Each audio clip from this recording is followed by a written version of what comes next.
Hai, saya Raden Andrianto.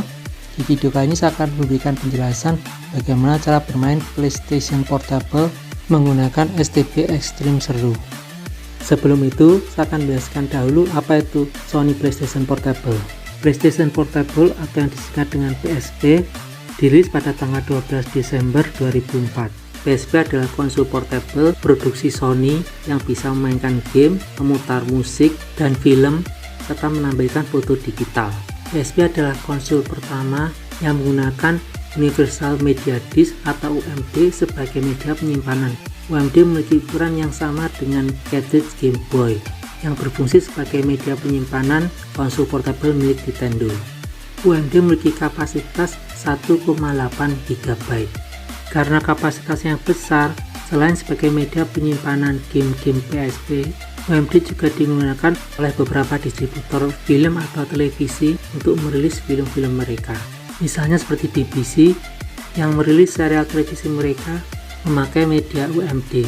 Selain itu terdapat game-game PSP yang dikenal dengan nama Minis yang dijual secara online melalui PlayStation Store.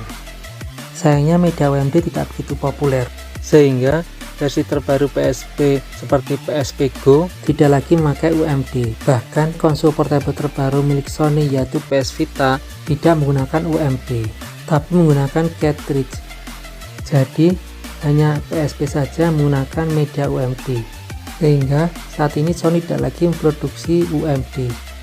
Save permainan tersimpan dalam media memori stick duo yang memiliki kapasitas 64 MB sampai 256 MB.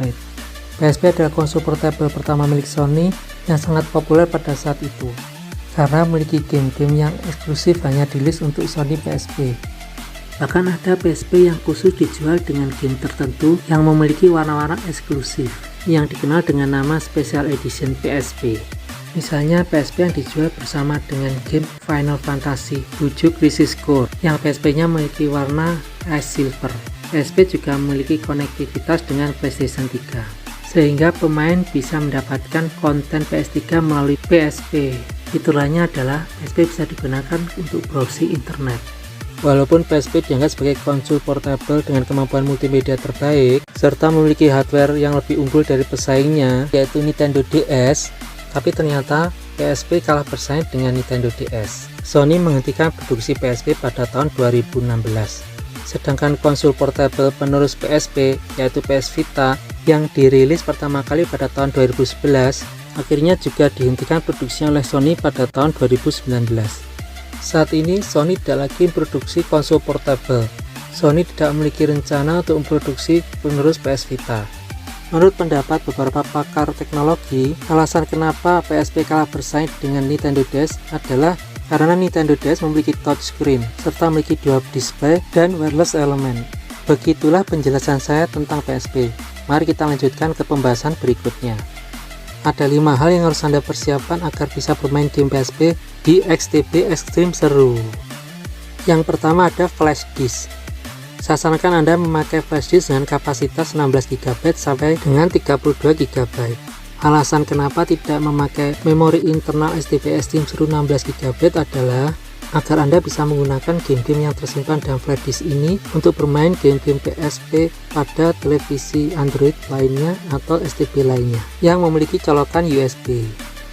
Yang kedua adalah game-game PSP yang tersimpan dalam format ISO yang memiliki ukuran antara 50 MB sampai 1,8 GB yang merupakan kapasitas maksimal UMD.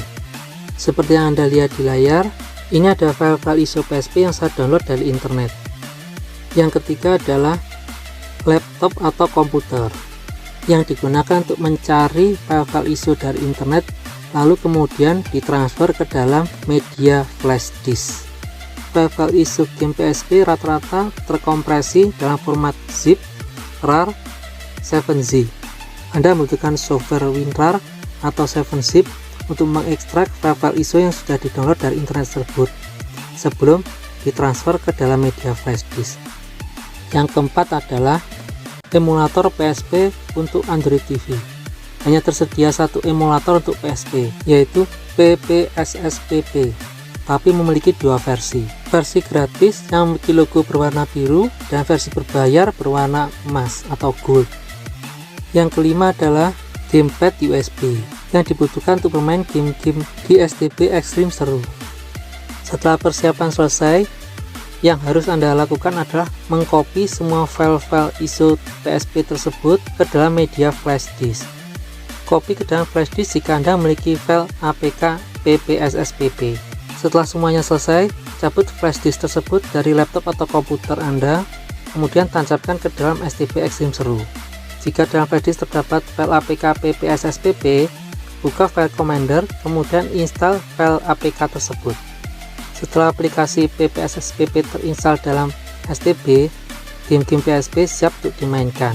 Game-game PSP terdapat kekurangan saat dimainkan pada STB atau Android TV. Hal tersebut bisa dimaklumi, mengingat game-game PSP lebih cocok untuk dimainkan pada smartphone Android yang memiliki layar kecil. Sampai di sini dulu penjelasan dari saya. Raden Andrianto, sampai jumpa.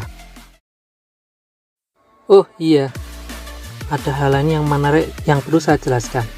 Dalam menu PPSSPP Homebrew Store, terdapat beberapa game yang menarik yang bisa Anda install ke dalam STB Extreme seru. Salah satu game bawaan emulator PPSSP yang patut dicoba adalah Cave Story. Saya sudah mainkan game Cave Story ini. Menurut saya cukup menarik. Sampai jumpa.